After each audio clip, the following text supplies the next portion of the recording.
Hello guys, magandang gabi. Gawa po tayo ng gamot sa ubo.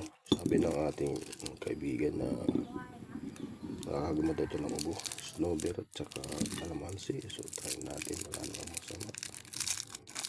Siguro natin dito sa baso.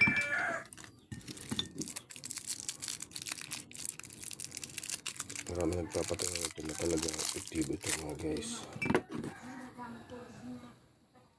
na nakakagaling ng ubo.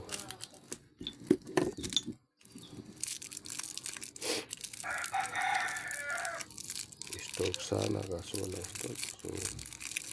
So Pasko, inatake tayo ng ubo.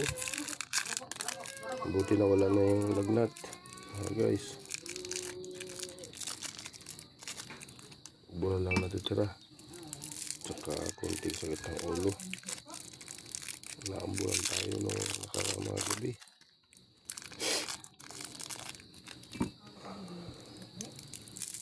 Sana ibig epektibo ito, no?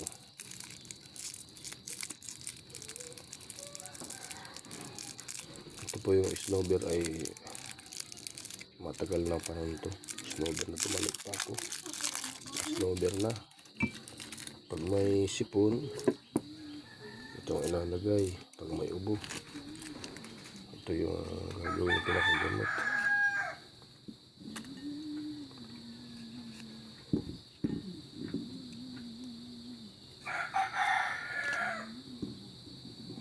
Ayan. Nahirapan ako guys sa kaubo. Tigas yung aking ubo. Masakit na sa lalamunan. Baka mawalan ako ng boses ito bukas.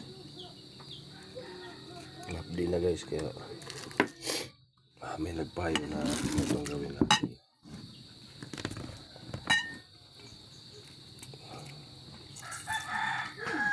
Tigaan daw ng kalamansi.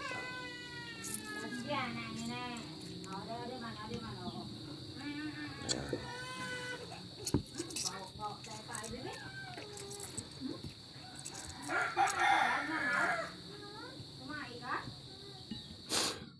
Guys, so natin yung lasa nito. Ayan o. Ayan sila kayo, kapitbahay natin maingay.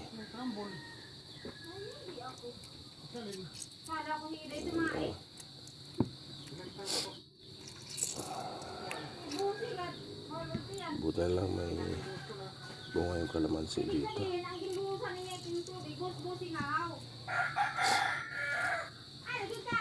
Ayan, pasensya na kayo, maingay yung ating kapitbahay.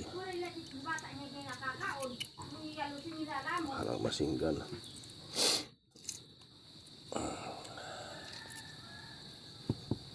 Yan.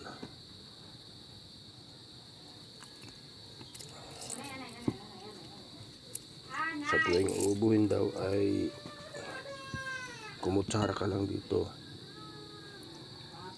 Pang ano to kasi guys, pang patay ng bakterya.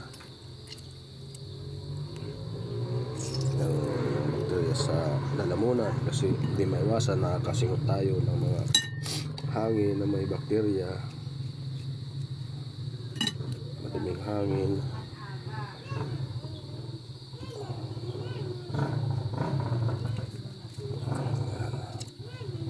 Ang kalamansi dito guys sa probinsya, maliit lang, native, pero maasim yan.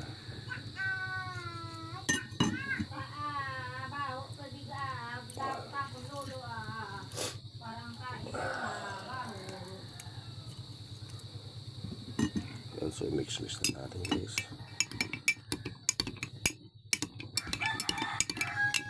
Kaya natin nga matunaw yung ano, yung candy, para yung kanyang ay naandyan.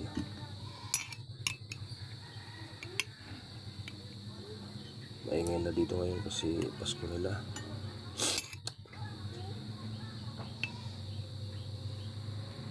Ang tanggalin natin guys yung puto. So ito guys ang first aid sa ubo. Tignan na natin guys kung anong lasa nito.